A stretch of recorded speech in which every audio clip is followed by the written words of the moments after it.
I'm investigator Jennifer Kowaleski. DCS State of Failure. It's our special investigation, all about pushing for accountability at the Arizona Department of Child Safety. Our team started digging into the agency following the high-profile murders of 3 kids known to the department.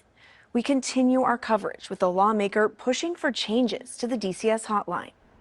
And it's the entire floor. Inside this building, it's a lifeline for Arizona. Call comes in and it then shows up on the screen. A hotline to report child abuse and neglect. It starts their official process of looking into something. And yet, in Rebekah Baptiste's case, the lifeline failed, and the 10-year-old girl was later killed. So in the Rebekah Baptiste case, there had been many calls into the hotline.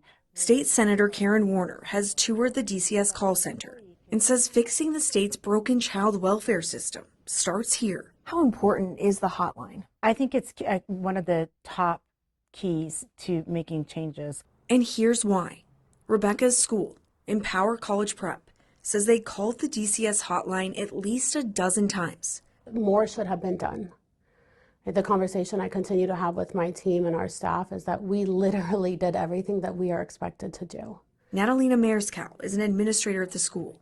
It's upsetting that we put faith in this system and this department that is created to keep kids safe. She ran away this morning. We went out and tried to find her. In July, deputies say Rebekah was murdered by her dad and his girlfriend, both seen in this police body camera video shortly after Rebekah was found severely injured. She died at the hospital days later. DCS kept having new cases open because Rebekah would go to school and had all these different allegations. DCS says it only had 5 recent investigations into the family before they moved and started living in this yurt in Apache County. We are taking this very seriously. In a recent interview, DCS Director Catherine Patak questioned why some of the calls in Rebekah's case weren't given a higher priority. None of these reports were coded criminal conduct, and there are a couple with hindsight bias, looking at them, I think maybe should have been. According to a recent state audit, the hotline takes 160,000 calls a year, and just over 5,000 were flagged as criminal conduct. Senator Warner wants to see significant changes to how it operates. And I think it's very important that we change that process. Starting with when a call first comes into the DCS hotline. Right now, she says the call taker can't easily see a child's entire history. So with Rebekah, DCS wasn't able to take into account the many calls coming in.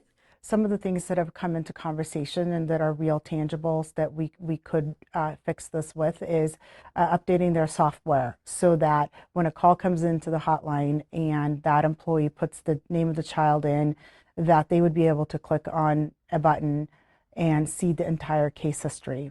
And then change the law so caseworkers can consider a child's history when making critical decisions about calls coming in to Arizona's Lifeline. And I think it's absolutely important that the entire case is taken into account when people are making decisions about a child's life.